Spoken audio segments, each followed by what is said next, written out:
Hi everyone, this is Chord Quizzical Purpose sprint number 3. This sprint goes from basically today to the 20th, which is about 3 weeks. I think we also probably wanted to discuss the original, or some of the design docs, because there was a lot of discussion about where we go from here with various parts of the project. I'm going to pull up that design doc sheet.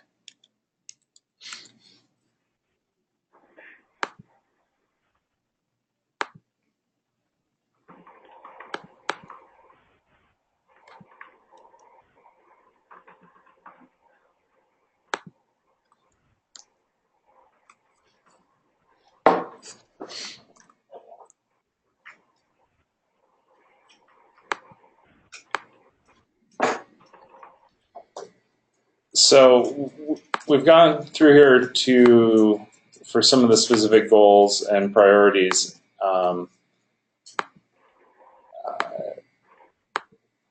And a lot of the things that have been put in italics are already done. We haven't noticed that not everything is italic yet because we still are in progress. Most people have moved most of their items from this into Jira.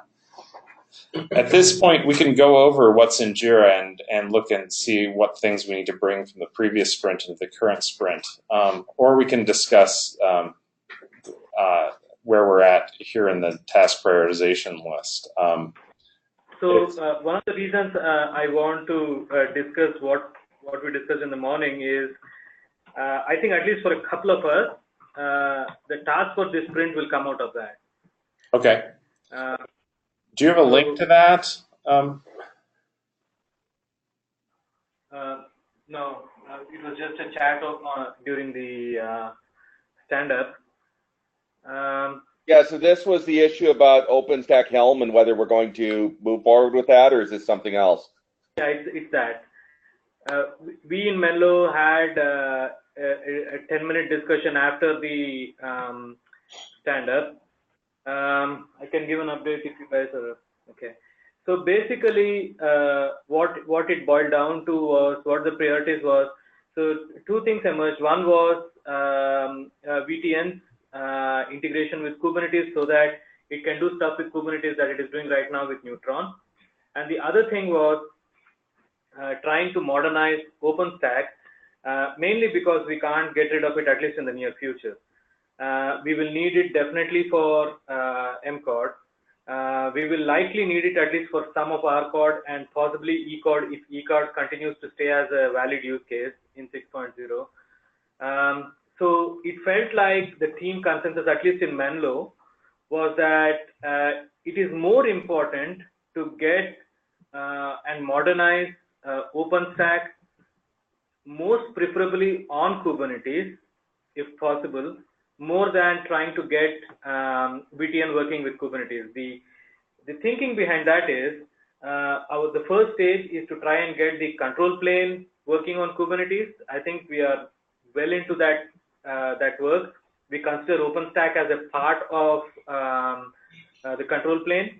And if you can get OpenStack working on Kubernetes, that's like half the battle. So if we can reasonably target the control plane on Kubernetes for 6.0 and say at least some of the data plane services, no, not some, all the data plane services that are virtual services will be running on OpenStack for now for 6.0. And then try and aim for getting the data plane services also on Kubernetes for 7.0.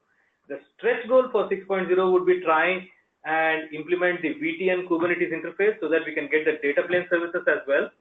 What that would mean is RCOD, definitely, and maybe eCOD. Again, I keep hearing that maybe eCOD is not going to be, we should probably not have eCOD as a part of the use case list. But even if we do, we have eCOD services running on Kubernetes. That is provided VTN Kubernetes interface is done. But we don't have to mandate that as a goal for 6.0. That is the thinking. What does it mean to have OpenStack running but not VTN? So VTN will still interface with OpenStack as it does today. The only thing changing is the operational way in which we are deploying OpenStack. Right now, we are using Juju-based install. Going forward, we will use a Helm-based install to install Kubernetes install OpenStack on Kubernetes. So the goal with VTN. So what you would give up? What you would give up is the ability to run a Kubernetes VNF because it's not plugged into VTN. Right. So data plane services, at least for 6.0, seems like a stretch goal. But I think that always was a stretch goal in the initial planning for 6.0. I don't remember that we committed to that, right? We didn't commit to that. We were hoping that we will get it done for 6. At least I want to see that happen. There are two aspects to that. One is trying to get Kubernetes to recognize a data plane based network like an OVS network. We got that done with linker network work. The second part of that is to interface VTN with Kubernetes so that VTN can, for instance, acquire the IPs of the pod, perform the connections that it performs on L2 or L3 or whatever it does. But for that, it needs to be able to use the Kubernetes API. So that part of that work, I don't think it's insignificant. Jono experimented with that a little bit in November and December and manually configured VTN to program the network between two containers, and it worked. So we know it's possible, but to automate that, we need to do some coding. So what can you give me the example of what service would not be able to run if we got to that state? VSG. No. Pure container VSG. Pure container VSG. Yeah, that we don't have yet. But if we have OpenStack, then we can still use the original VSG that we have. So right now, VSG runs inside a VM and gets deployed traditionally. The original plan, at least my thinking, was to try and extract that container out of the VM, because I don't really see, at least from what I'm hearing, I don't really see a need to run VSG in a VM, except to get it to deploy using OpenStack. So technically, we can still deploy it as a Kubernetes application. But for that to work, there has to be connectivity between the VSG running as a container on Kubernetes with the data plane. And that means VTN needs to interface with Kubernetes. So let me ask another example. Let me just use Cassandra as an example. So we have a pure Kubernetes service like Cassandra. If it is completely unaware of VTN, how is it plumbed into the data plane? It's not. It should go in a VM. So what we're saying is that for now, the only thing attached to the data plane is OpenStack, and you would program attach together the different VMs through the VTN app as you were doing in the past. The only difference is that OpenStack is deployed over Kubernetes and not directly on the machine as it was happening before, right? So if you have a service like Cassandra or a web server or anything else, and you want to connect it to the data plane, for now, it should run inside the VM orchestrated by OpenStack. But the idea is to give like Cassandra as a service to the final user. No, it was just an example. Because otherwise there is no need to plug it in. Cassandra was just an example. Any service that should be on the data plane, basically. Yeah, I think Larry, right now we'd be able to access it over the management network, but not on the data plane. At least that is the target we know we can achieve for 6.0.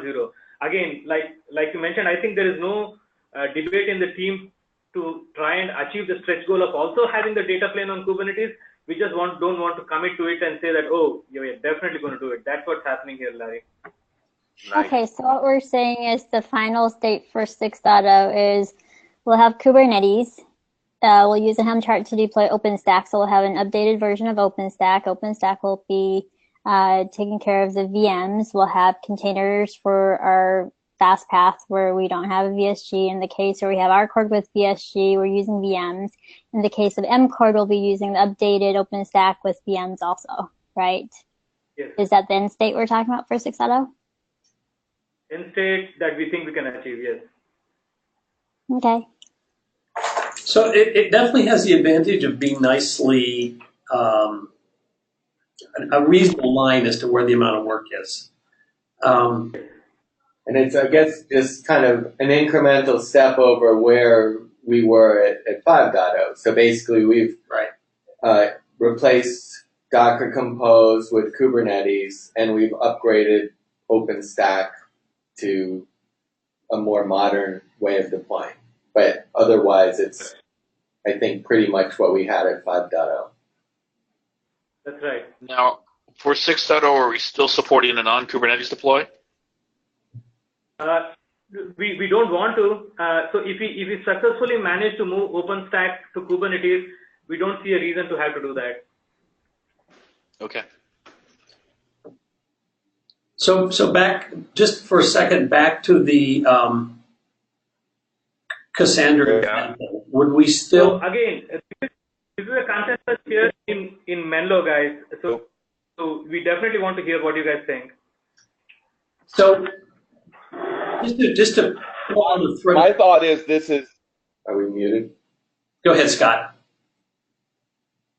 I was going to say my thought is not to minimize the amount of progress it sounds like it's doing. You know, going from Docker Compose to Kubernetes, deploying OpenStack in containers, and moving forward to a non-ancient version of OpenStack. These are all big gains for a release, and I think this will make a worthy 6.0 with these features over 5.0.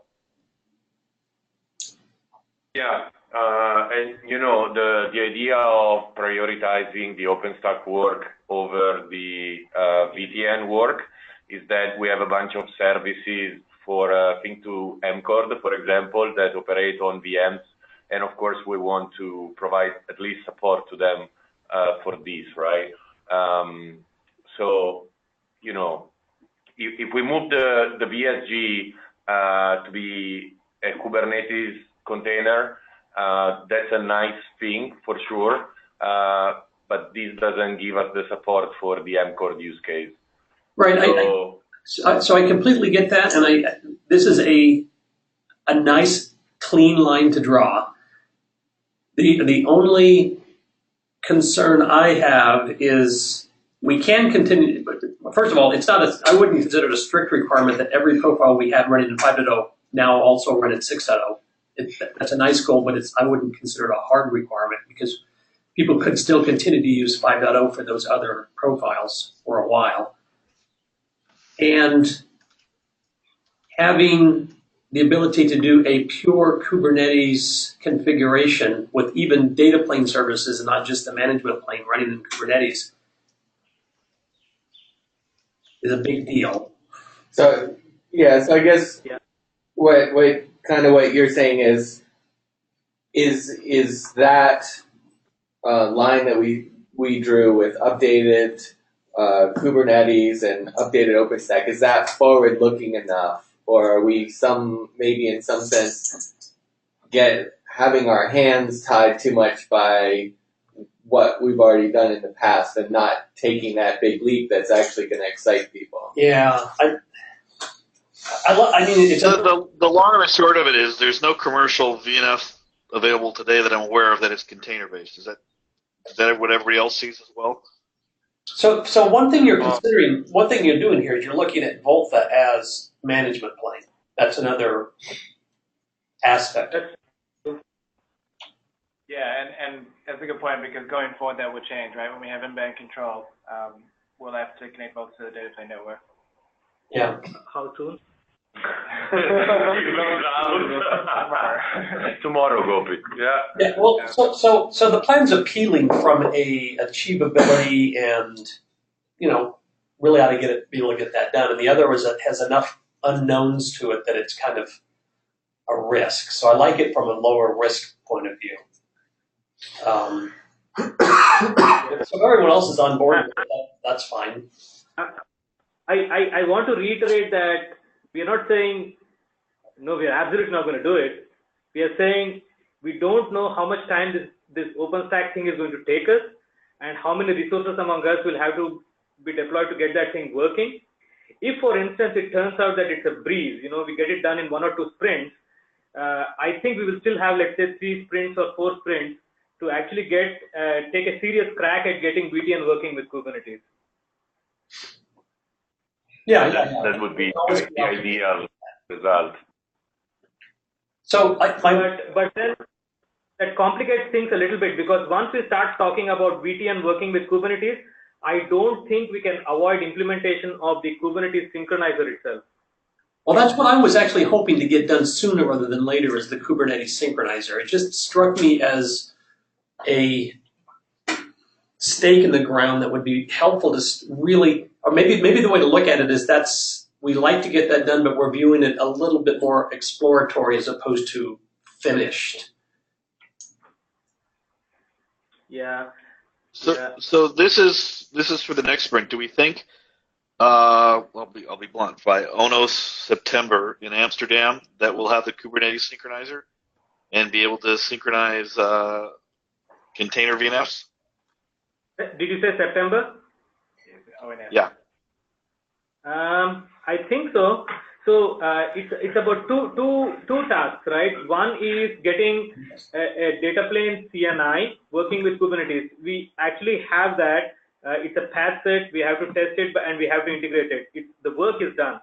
The other half is this VTN half. At this stage, we are going to blame Jono for everything that has to do with VTN. So he basically tells us it's going to take us X amount of time or Y amount of time to get VTN working reasonably well with Kubernetes. And if it turns out to be something that is going to be months of effort or years of effort, I don't know if years of effort. Years of effort. Really? I hope it doesn't take years of effort. So I do think that reasonably we can get VTN working in the months after 6.0. And yeah, September does seem like a reasonable deadline. At one point, we talked about splitting VTN capability up into its logical components, because right now it does both tenant networking as well as virtual networks. I see. Right? Yeah, that's right. Yeah. Has there been any additional thoughts on that, or is that been deprioritized? I think it would be good to. But where this kind of leads us is maybe the outcome is that there's enough exploratory work yet to do there on the synchronizer, on CNI, on VTN, on splitting it. That what we set as a goal is hit the other mark and enough alpha exploratory stuff yet in 6.0 that by the time we're done with 6.0, we know what's left. Yep. Yeah, I think that's the point. I think there are a lot of unknowns there still, and it's hard for us to commit to getting it done by 6.0, given that we just don't know a lot of the stuff. But that any spare cycles we have in 6.0, we put it into that exploratory that exploratory work as opposed to something else. Yeah, at least as an alpha version, we can try to, if we have time, to integrate something in 6.0, to do something in 6.0. Is that exploratory work documented here? You mean for the VTN or for the OpenStack thing? For any exploratory work that we want to allocate spare cycles to. Well, there is the XOS Kubernetes document, which was about the synchronizer. So that's a little bit out there. Okay. Just so we have a single place to track it, whether that's in Jira items or whatever, so we don't lose track of it, I guess. Yeah, the synchronizer is in a Google Docs. The VTN work, I have an issues document again in Google Docs. For the OpenStack, I don't know. I think Andy created a document. Did you, Andy? Yeah, there's a document for the OpenStack work. It's basically just kind of my notes on the exploration of OpenStack Helm. I haven't really broken that items yet. Yeah. Is there a need to put a call out to the community? I mean, we got this kind of core developers that do all the work, right? And that's typically the people on the cord stand up, right? All 5 people, 6 people maybe that are doing all the work. Is there a need to make a call to the wider community to say, hey guys, we have this work that is somewhat exploratory, but we would like to get it done by September. We So need at least people to with volunteer and step up.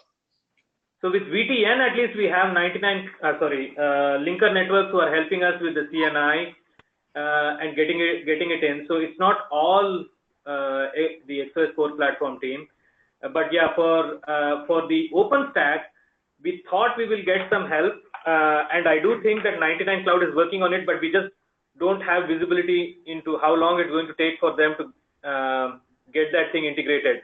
And there are some differences in the way we want it integrated and the way they are planning to get it integrated.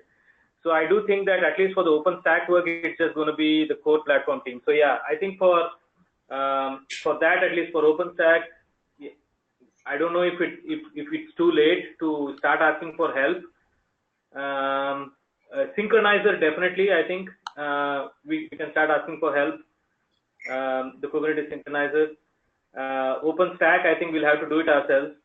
And for VTN, we are already getting help. So to bring this back to sprint planning. So the idea of this initial brainstorming discussion was that first, some of us were like losing track of what was going on. So we thought it was good to get again on the same page.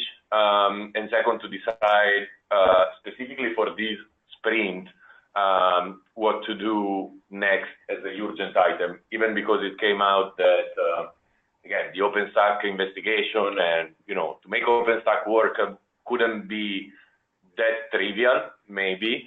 So it would be better to start it sooner than later. Say that, I think we decided together that what to do next, right? That OpenStack takes priority over the Kubernetes. At least that's what Menlo thinks. If we can get a buy-in, we can put that down as the set of tasks potentially for me and Andy for the next sprint. If we have buy-in from the rest of the guys. Yeah, I think I'm also going to have a task in there to work on eliminating that Neutron plugin and using the VTN native API from the synchronizer. I think that will help Andy's OpenStack Helm deployment. Okay. Yeah, we were talking about that earlier. I want to do a little bit of investigation first to see how configurable the OpenStack Helm Neutron is, because it might be the case that it provides an easy path for integrating the Neutron Onos plugin, and then I think we wouldn't even need that. Yeah, the plugin presents some reliability problems. I think, things will go wrong in it and people will get inscrutable error messages from Neutron. So if we can do away with it, and if it was not much work, it seems like that would be a cleaner approach moving forward. I think that was Hyun Soon's intent with some of the API changes she made, was so that we could do away with that, and we just never got it done. Yeah, okay. Would those changes fall under the breaking VTN up into its constituent parts? Not necessarily. They can be separable. Okay. Okay, and maybe you guys can operate as, well, not as a brigade, but you could try to involve also the 99 Cloud guys, right? Sure. Well, I mean, if you focus on that and you say you don't have visibility and you do like meetings 1 or twice a week with them, maybe you can get some workforces. We've been trying. Yeah. So I guess the bottom line here is, Andy, if you do decide to go down this route, and if that does become a priority for this sprint, I'm essentially at your disposal after we get both are working. Okay, yeah, sounds good. Andy, do you have an epic for this in Jira, the OpenStack Helm stuff? I'm looking for it, but not finding it. So I just pulled a story that I found that was associated to Gopi for now. It was in Jira, and I just put it in the sprint. Either we keep that or we delete it in favor of an epic. But I pulled in a story in the sprint. If you do epics all and you look at the sprint and you look for OpenStack, you should be able to find it at the bottom of the QP sprint tree. Right, yeah, I think there is a story, but it's not an epic. was the thing that you showed before? Deploy OpenStack Colla. It was in the epics at the very bottom. Yeah, that one. Doesn't look like there's anything in there. Do I need to? I just created an epic for us to create stories in it. Okay. But Colla is a different story, right? It's different from the Helm stuff. No. Is that?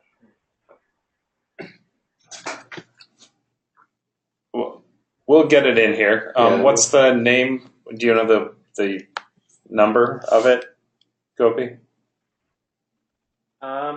I actually don't remember it. Just Zach, just click on all issues. Okay. Deploy OpenStack using Colla. I think the second one. Okay, go at the bottom. Let's see if it's the same. No, I just saw it on the list. It was the second issue. Okay. Deploy OpenStack using Colla. I think that was the description.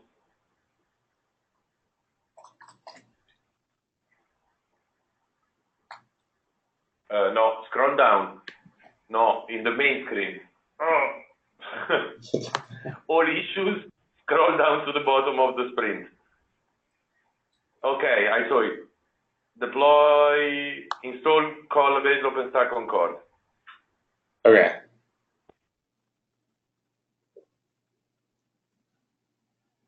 So there's also And we're not actually. there's also a Go ahead. Cord 1731.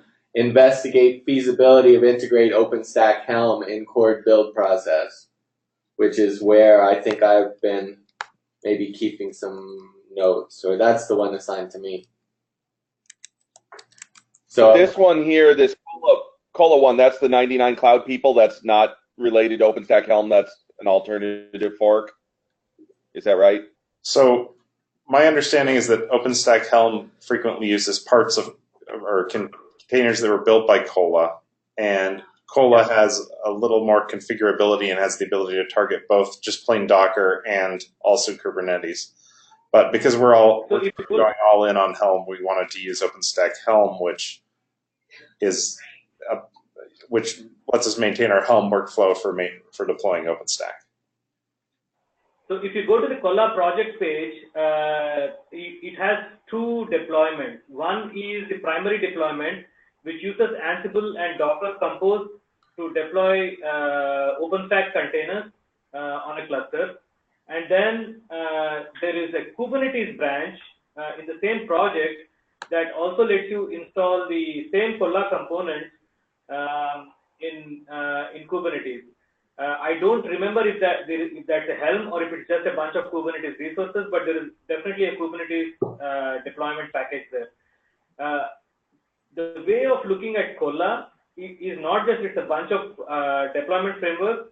It is also an aggregator. It identifies the versions of the different OpenStack components that get deployed and manages them. So it's a operations framework for deploying reasonably modern versions of OpenStack as containers. So it does the same thing Juju currently does for us. Yep, but using Ansible or using Kubernetes.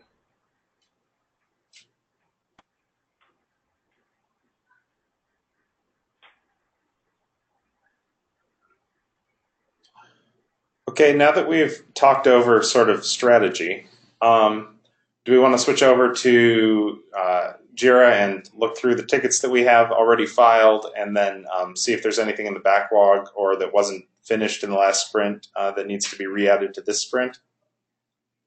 Sure. Okay. I'm going to start by looking at things that were in the previous sprint. If we go through here, there are a bunch of items that Andrea and Pierre created that were Fabric related. Are either of them on or in Menlo? It's 2 a.m. in Italy. Okay. I will add, I will bug them and ask if they need those moved over. Some of these, Helm chart, I'm assuming does this need to get moved to the current one, Gopi? So the Volta, I just uploaded my pad set. I need Andy's help to see how that connects with what Andy and Luca did. I basically paid it down to the basic minimum set of resources that I think are needed, but I need Andy's help to get it working. So what I would really like to do is close this and create another task to say get Volta working on Cord, because the chart is there. I just need to test it based on Andy's input.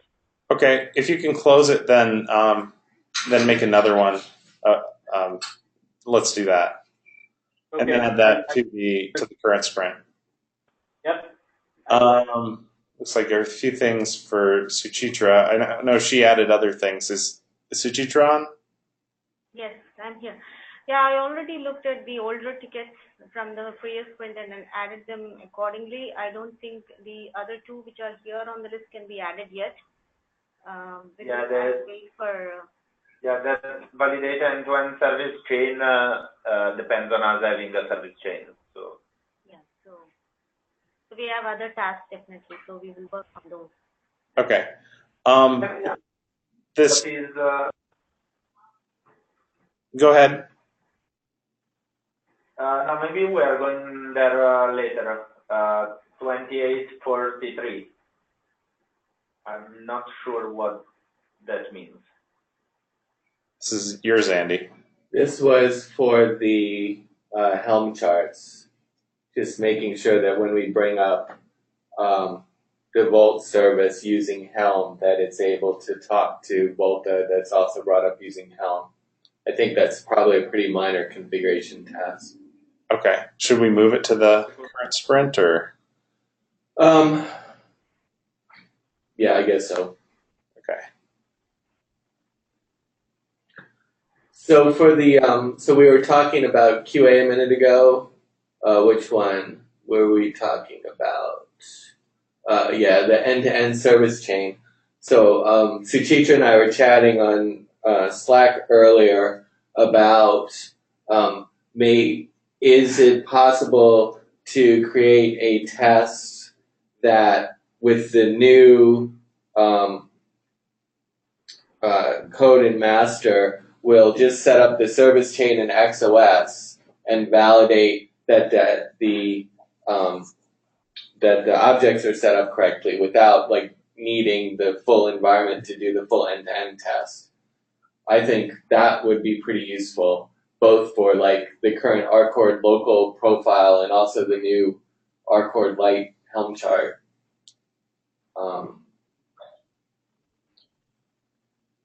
What are other people's thoughts about that? Is this something that are you testing that the service composition worked properly? Is that the test? Right. I guess this is a test of the profile rather than the core, that all the services were loaded correctly and the service chain gets set up when you create the subscriber. So that's sort of the best we can do for an end-to-end test with just like a XOS loaded without any other environment.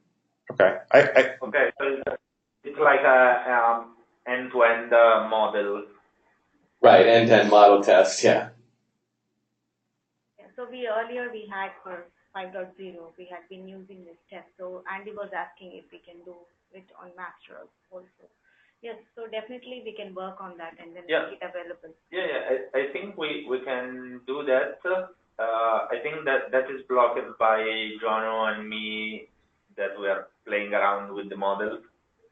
So we don't exactly know how this chain will look like, or which are the fields in the model that we need to validate. I see. So the models are still being changed right now, so we can't do this yet. Yeah. Okay. Is the goal to end up? Does the output of this sort of a test be a connected graph of services that you just verify that you can get from one end to the other? Or?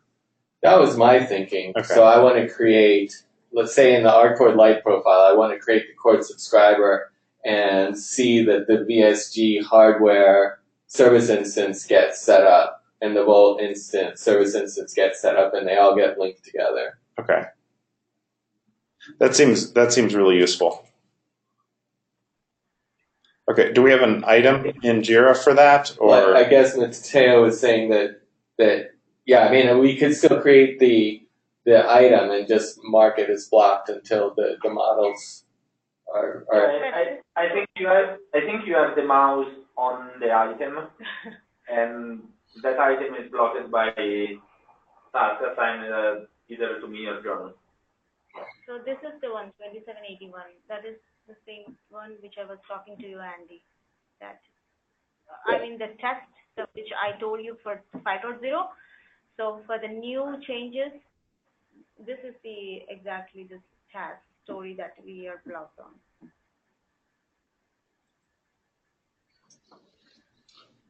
Okay, sounds good. 21.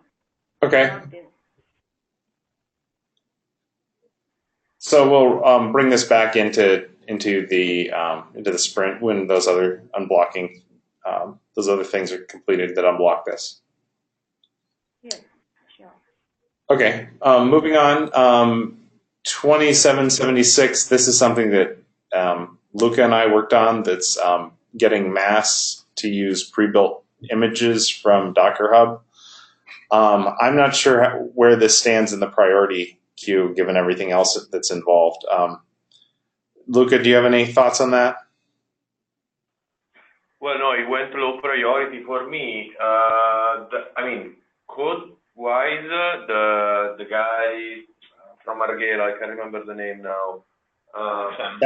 Chem did the work. The work is complete, right? It's just a matter really of pulling those containers instead of building them.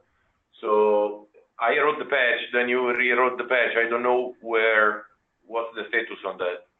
Again, it will maybe fit in an already older code. I don't know if it's worth to do it or not, but if it's there in Gerrit and it's just a matter of getting it reviewed, we can close it if you want. Well, yeah. I mean, we can review it, merge it, and close it. Let me put a little more effort into it and see if we can get to a good spot with that. It would be nice for it also to use the same versioning numbers that we're using in the Arista core. That seems like, so I'll put some effort into that for this. So I'm moving this to the. Honestly, I wouldn't. If we need to spend time on it, I wouldn't personally either include it in the sprint or call it as consider it as the last priority in my mind, given what we have to do. But up to you. Yeah, I'll deprioritize it accordingly. Okay, there's a bunch of MCORD items here. Is anyone from the MCORD team on? No, but I think that like remote on-off integration was something for the demo to NS. We can probably close that. Integration with telemetry new feature for NS, I think we can close that. Okay. I have no idea about the others. I'll ask Ping Ping and about this, and hopefully she'll be able to work that out. The last item, Jono. Yeah. Yeah, that is the one that is belonging to 781. An amazing story, Jono. Yeah, that's so moving that.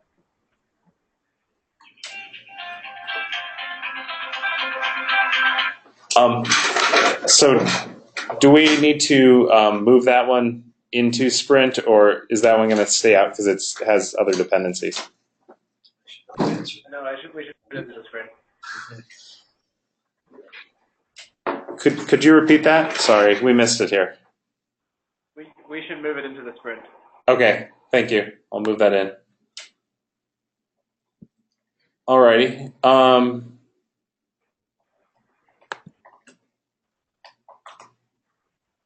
Okay, so I'm going to reload the page, and then we're going to go, oh, hey, nice.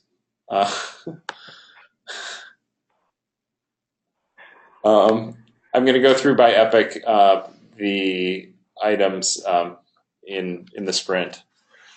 I think these first two were yours, Andy. Right. So 1731 is what I have been working on in the past, just looking into OpenStack Helm. I guess the goal of this is to create a design document that would describe how we think we were going to actually integrate OpenStack Helm into the core deployment process. So I've gotten pretty far along in this task, but I haven't got to the design document part yet. And then I guess after we get the design document written and we get some agreement on it, then we'll fill in some more JIRA tasks about the specific work items. Okay. Those aren't there yet. This 2423 Gopi, or is this out of scope because it proposes Cola, but we're going to use Helm? Yeah, we just talked about it. We can close this, and I can create a more appropriate task that Andy and I would potentially be working on. Okay, I moved it out of sprint. Deployments and build automation. This is the one that we had talked about before. I'm going to lower the priority on this to be much lower because it's not a high priority at this point.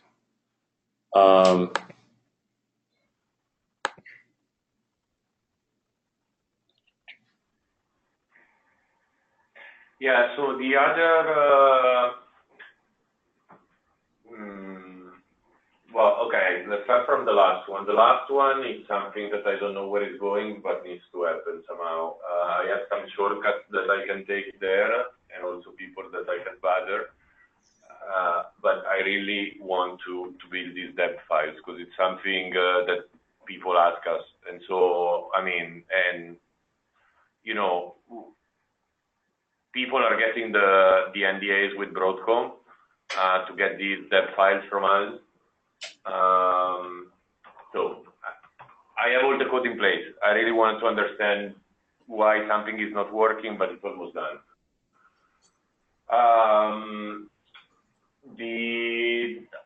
Well, I have also other deployment stories besides the Vault and the OLT stuff. Basically, I'm actively working on a daily basis with two major service providers. One is a partner, one is not.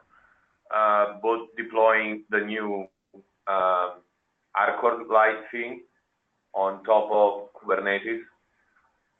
And so, you know, step by step, they ask a bunch of questions, and from how to connect stuff, how to deploy stuff, and when we get stuff done, we deploy it here first, and then I deploy it in their network.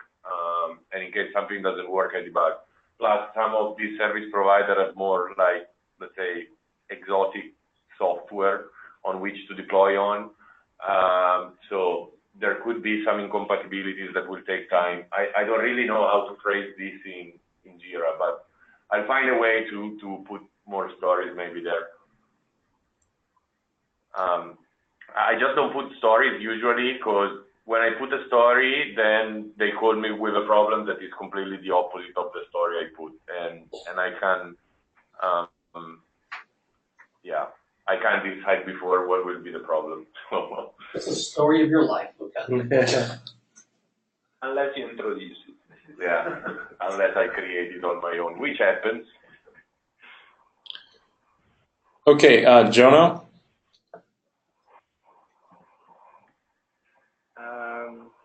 Yeah, I don't know. This is one that Luca made for me. I don't know if that's still relevant. Did I make it for you? Yeah. Oh no, you can move it to me. Okay. I mean, that's really deploying, you know, once it's done, Volta, these service providers networks, once we have the Helm chart, then I know what configuration of this stuff wants and give it a try, basically. Okay, it's been moved. moving on, documentation, I don't have anything there. The expanding QA coverage. I think we went over a lot of these during during the sprint review. A lot of them were dependent on getting Jenkins Job Builder, and I think we're getting there pretty soon. I know that 2850, 2895, 2898 are all related to getting Jenkins Job Builder going. Sujitra, did you want to talk about the other items here? Yes, I will. So 2892. So 2892 is updating the collect diag script to also include the information that that is getting collected when ONOS diagnostic script is run. So this is mainly for getting the statistics from the ONOS fabric.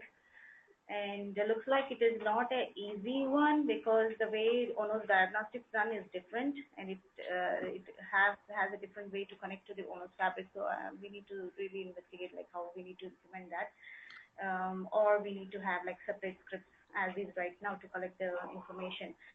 But I felt that it's better. Yes. I looked at that. Is it that the make collect diag works over REST versus doing just commands? I'll take this with you offline. I think it might be easier than you think, but we'll move on because I think that might either be much harder or much easier than I think it is. Okay. Yeah, if it is through REST, probably running through CLI. If we have some commands, then we can add. So probably yes, we can discuss it offline. Okay. And 2771 is again from the previous sprint. Script is almost ready for verifying the Kubernetes changes and sanity checks after installing the pods. So that still needs to be tested, which we couldn't complete it in the last sprint. So most probably we should be able to close it in this sprint.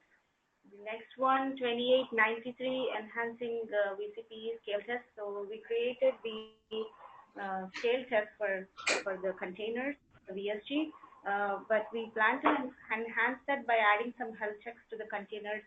Currently, we just assume that all of them are running fine, but whenever we create something, we make sure that we are able to reach outside and also check the containers even during the scale test. So that's the change we want to make and also test it. Unfortunately, I was not able to test it last sprint because we got some out-of-memory errors on the SOAP platform. Next, the last one, 2894, is again testing SOAP pod with continuous traffic generation scenarios. This is done by the community, Flex and Spirent, and will be testing the SOAP pod, which is installed with Cord 5.0, and generate the continuous traffic on the VSGs that we have scaled up on the platform. And once we get the statistics, the plan is to increase the VSGs again or scale up the VSGs and again perform more tests on the platform. So this is kind of a stability test that we want to perform. But due to some issues that we are having on the pods, we have to restart some container or the other.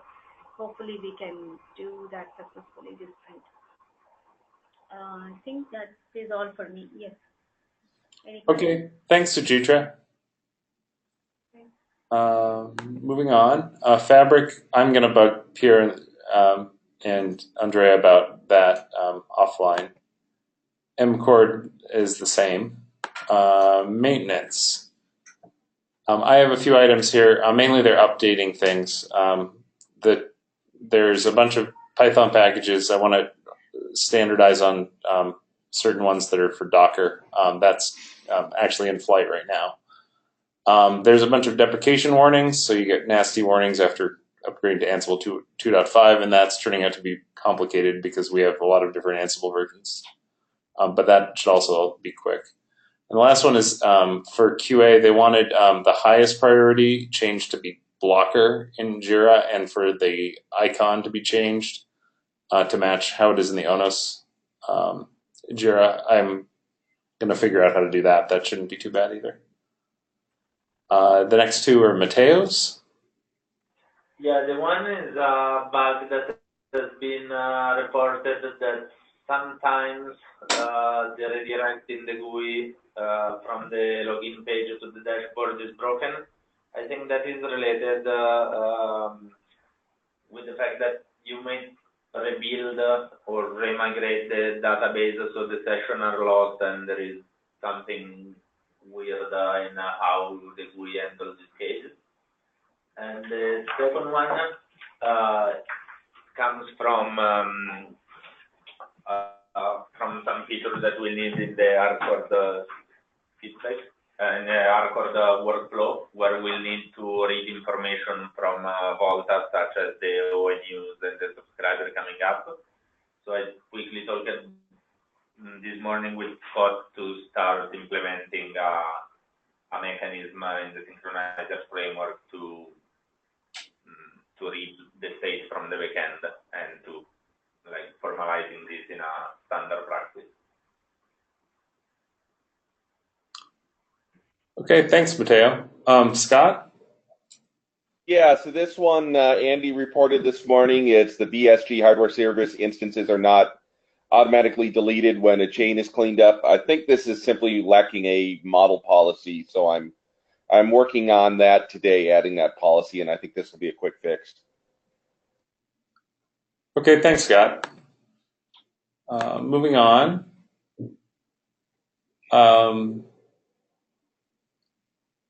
Yeah, so this first one is a modeling issue.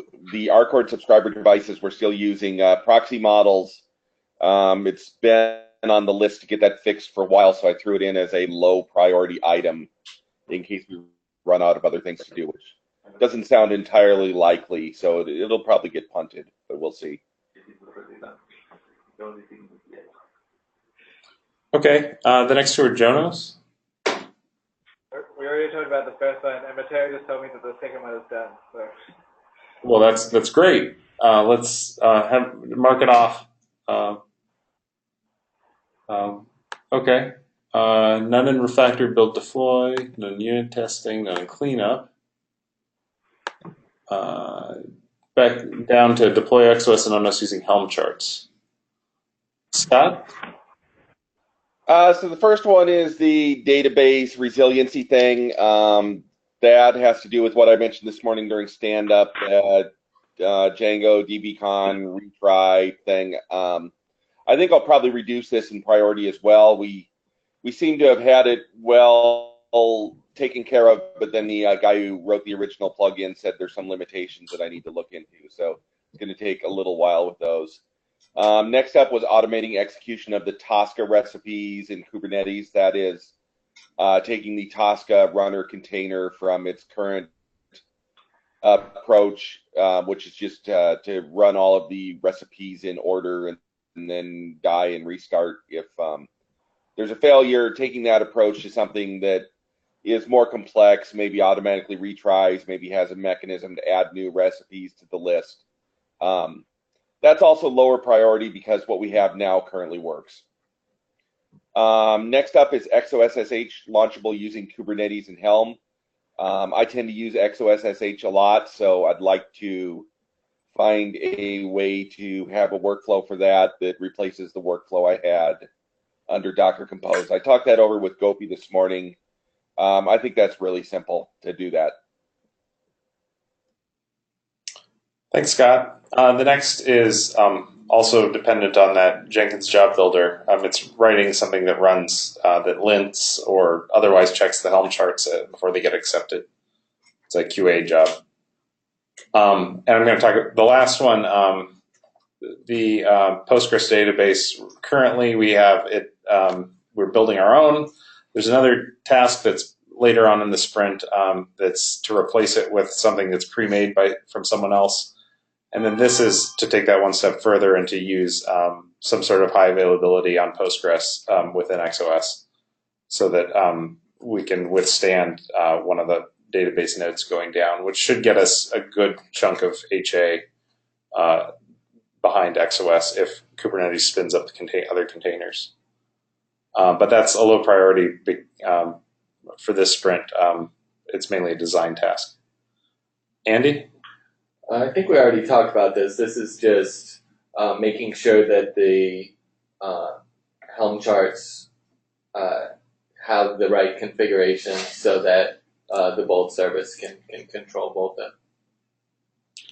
Okay, thanks. Integrate OBS CNI and Cord. Right now we have patches or a patch set that is to implement the Multus CNI from Linker Networks. It's not set up to build and integrate in the build system, so this is a 2890 is a task to integrate that and add targets so that Multus gets brought up in one of the Kubernetes-based instances. So just an FYI, guys, we lost Luca, Theo, and Jono. I think they have got another meeting. Okay.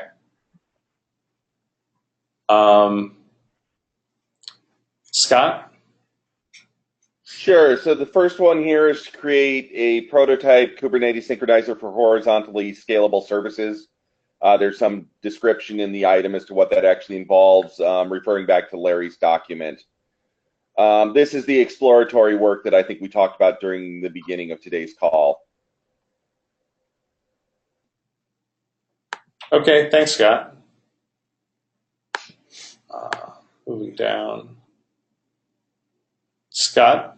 This one I just added. This is to see if that Neutron ML2 plugin can be removed and switched back to the default VTN API to simplify the OpenStack Helm deployment. I think that'll be my highest priority since that's going to impact what Andy does with OpenStack Helm. Okay, thanks, Scott.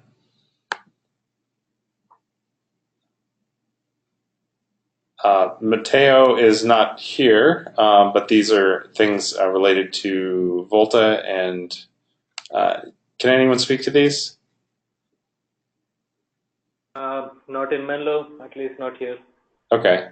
So it's a Volta synchronizer, and I'm assuming subscriber activation is new subscriber appears on the data plane and gets turned into a service chain. Issues without epics. 2889 have XOS use an off-the-shelf Postgres database container. This is in progress. I talked about it earlier with the other Postgres issue. 2796 RCORD service. I think that's something to encapsulate part of the model. Is that correct, Scott? Yeah, so right now I think RCORD is using just a generic service model. This is to make it have its own RCORD service, like every other service has its own model. Okay. Should be a very quick thing. Alrighty, and 2897, that's Luca's. I think that's to create a DHCP container to send DHCP requests to in the... I can talk about that a little bit. So basically, Luca wants to create a DHCP service that can be used internally by ONA. This is for the ABC work. So he just, I helped him a little bit on Friday and today. This is basically taking an off-the-shelf container that he found, an open source container for DHCP, and try to squeegee that into a Helm chart. It has its own configuration, so that configuration needs to be mounted into a specific mount. And also the service needs to be made, the DHCP service needs to be made available at a specific port. But all of that is internal to Kubernetes. One of the confusions that Luca had was how would that interact with an existing default DHCP server like that, for instance, the nodes would use. But we managed to, I managed to get rid of that confusion, because any service that's running internally in Kubernetes by default is not exposed externally unless we very specifically specify node port. So I think the bottom line is this is very much in progress, and it looks like it will be done either today or tomorrow. What was the requirement for a DHCP server again? So I don't fully understand, but I think this is for either the Volta or the RCORD use case where there is a request from the customer something like that, and then it percolates up all the way up to ONOS, and then ONOS needs access to a DHCP server that provides an IP. I think this is for the customer device. I think traditionally we had a DHCP service associated with VTN or something like that, and Luca wanted to create an open source DHCP server that ONOS can use. I guess I'm confused, and maybe I can't remember if I've talked to Luca about this or not, but the idea is, well, with Volta, for instance, when a DHCP request comes up, it forwards it to the DHCP server of the customer, right? The back end of the customer for a DHCP address. So I see. I'm a little confused. Who's getting the DHCP address here? Yeah. One of the use cases that we're exploring is to have the DHCP server within the RCord pod. And so what Luca is doing here is he's essentially deploying the DHCP server within the pod, and what will happen is the DHCP relay app will forward it to this DHCP server instead. Why is that a use case? It's a use case that we're exploring with one of the service providers. Okay, I would expect the service provider to already have a DHCP server. Are you saying that the provider, AT&T or something, they have their own DHCP server to serve up IPs? Is that what you're saying? They do. Usually that is the case. The use case that we're exploring is a more minimized version, right, where we're trying to co-locate it. I guess why not leave that an exercise for deployment is make it an official part of a pod. What's the difference? I think that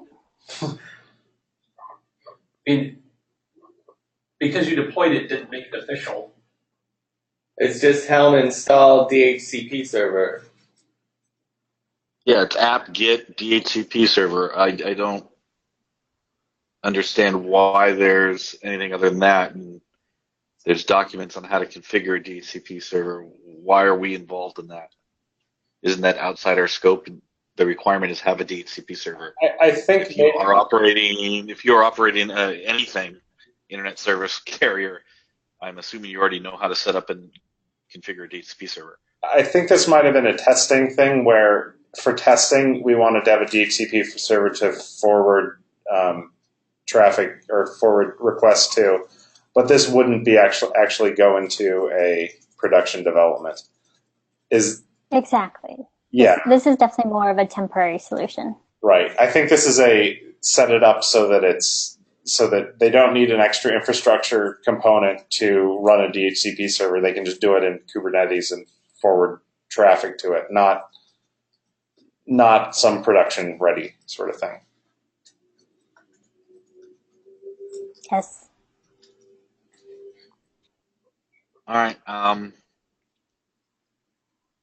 It's definitely intended as an interim solution to explore this use case. So, is the idea that so the carrier can get everything up and running without having any infrastructure allocated? Is that kind of what we're trying to get at? Would we need this for a pure VM-based testing environment or something like that?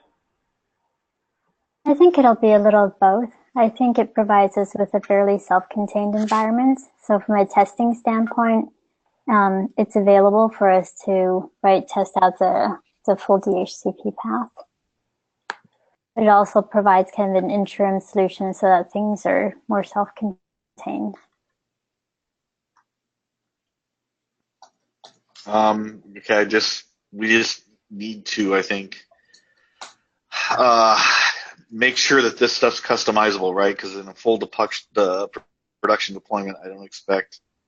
No, completely agree. Completely agree. Right. In a deployment, a production deployment, I expect it to be configuration of the DHCP server. So this needs to be easily turned off or yes. Easily configured that way.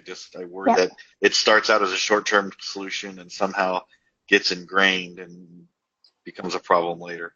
It's No, all completely agree. This needs to be configurable. Operationally, turning this off is not a problem at all. It's its own Helm chart. So turning it off means basically just not installing it. So yeah. Until we forget some dependency and hard code something somewhere. There's a risk there that I understand what's going on, but okay. Sure. So like you say, as long as we don't specify this DHCP server as a dependency on a major use case, I think we are fine. Let's just give Luca the benefit of doubt and get him to explain it the next time we speak to him. Yep. Well, I think, and maybe what Zach can do is just take some notes along the lines, right? That this is configurable, not part of a permanent deployment. Yeah, as part of the Jira ticket. I'll mention that to Luca, and I'll add it to the ticket. Okay, thanks. Alrighty, is there anything here that we haven't discussed that needs to get discussed, or anything that needs to appear in this as to do in this sprint? So I do have a quick question. One of the things that emerged from the discussion at Menlo here was the fate of eCode. I don't want to rake it up if we don't want to talk about it, but do we seriously want to include that in 6.0, or are we thinking about not having that as a use case? Because I don't think anybody is actively working on that right now.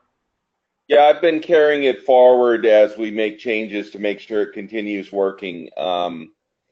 As long as there's not much to do, I don't see why we can't bring it along, but I don't think we should expend significant effort on it if no one's currently using it.